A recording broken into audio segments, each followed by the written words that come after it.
بسم اللہ الرحمن الرحیم۔ سب دیکھنے والوں کو سننے والوں کو میرا سلام۔ ابتدا پھر اسی بات سے کہ ہر وہ شخص جس کی ایج 63 ہو چکی ہے، یعنی 63 سال کی زندگی کو گزار چکا ہے، چاہے وہ سیاستدان ہو، چاہے وہ صحافی ہو، چاہے وہ جج ہو یا عام آدمی ہو، اس کو ہمیشہ اس بات پہ غور ضرور کرنا چاہیے کہ وہ جو زندگی گزار رہا ہے وہ بونس کی زندگی ہے، اور بونس کی فیسلٹی اچانک کسی وقت بھی ختم ہو سکتی ہے۔ اس لیے انسان کو چاہیے کہ زیادہ سے زیادہ اچھے کام کرنے کی کوشش کرے۔ میرا اپنا ذاتی خیال یہ ہے کہ سیاست ایک ایسی چیز ہے جسے اگر صحیح طرح سے اختیار کیا جائے اور اس میں اچھے کام کرنے کی کوشش کی جائے، اچھے قانون پاس کرنے کی کوشش کی جائے، تو اس کا سب سے زیادہ فائدہ تو خود سیاستدان کو پہنچتا ہے، کیونکہ اگر وہ کوئی اچھے بل پاس کرے گا جس سے عام آدمی کو فائدہ پہنچے گا تو وہ اس کا ثواب اسے صدقہ جاریہ کی صورت میں مرنے کے بعد بھی ملے گا، اور یقیناً انسان کو مرنے کے بعد سب سے زیادہ انہی چیزوں کی ضرورت ہوگی۔ تو اچھے کاموں میں بہت سے کام ایسے ہیں جو سب پارٹیاں مل جل کے کر سکتی ہیں۔ مثال کے طور پہ ایک کام سب پارٹیاں مل جل کے یہ کر لیں، آئین میں ترمیم کر کے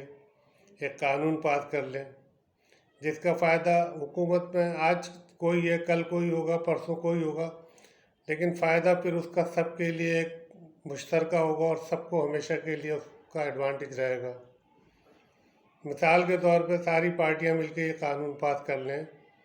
کہ فلور کراسنگ ایک جرم ہی نہیں بلکہ ایک ناپسندیدہ ترین عمل ہے، اس کو ختم کرنا ضروری ہے، اور اس کے لیے کیونکہ ہمارے سیاست میں لوگ برداشت کم رکھتے ہیں، 5 سال کی مدت ان کے لیے ناقابل برداشت ہوتی ہے، تو پہلے اسٹیج میں تو یہ کیا جا سکتا ہے کہ مدت اسمبلیوں کی کم کر کے 3 سال کر دی جائے، اور اس 3 سال کے اندر کسی بھی قسم کی کوئی عدم اعتماد کی تحریک لانا پہ پابندی ہو، بلکہ عدم اعتماد کو ختم ہی کر دیا جائے۔ جو بھی ہوگا وہ 3 سال کے بعد ہوگا، الیکشن کے بعد۔ اس میں 2 فائدے ہیں۔ ایک فائدہ تو یہ ہے کہ جو بھی وزیر اعظم ہوگا اس کے اوپر سے وہ ٹینشن ختم ہو جائے گی کہ اسے کسی کے ہاتھوں بلیک میل ہونا ہے، کیونکہ کوئی بھی وزیر اعظم ایسا نہیں ہوتا جو یہ نہ چاہے کہ وہ عوام کے لیے کچھ اچھے کام کرے، لیکن بعض جگہ پہ وہ بلیک میل ہو جاتا ہے اور مجبور ہو جاتا ہے اور وہ کمپرومائز کر لیتا ہے، چاہے اس کی نیت کتنی بھی اچھی کیوں نہ ہو۔ تو سب سے بڑا فائدہ تو یہ ہوگا کہ جب تحریک عدم اعتماد کی کنڈیشن ہی ختم ہو جائے گی تو وہ بھی ایک ٹینشن فری ماحول میں کام کرے گا۔ دوسری چیز یہ ہوگی کہ کسی بھی پارٹی کے اراکین جو ان کے علاقے کے عوام نے جس پارٹی کی وجہ سے انہیں ووٹ دیا ہے، اصل میں تو اگر اخلاق کی بھی بات کی جائے تو وہ ووٹ ان کی امانت ہوتا ہے جن لوگوں نے ان کو اپنے اراکین کو منتخب کیا ہوتا ہے علاقوں سے، کیونکہ وہ ووٹ اس پارٹی کو دے رہے ہوتے ہیں جو ان کو پسند ہوتی ہے اور جس پہ وہ ٹرسٹ کرتے ہیں۔ تو اراکین کو یہ اختیار ہی نہیں ہے کہ وہ اپنی مرضی سے اپنی پارٹی کے خلاف کوئی کام کر سکیں، یہ اخلاقی طور پہ بھی غلطی ہے۔ سب سے اچھی بات یہ ہے کہ اگر پارٹی سے آپ کو اختلاف ہے تو اس کا آسان سا طریقہ یہ ہے کہ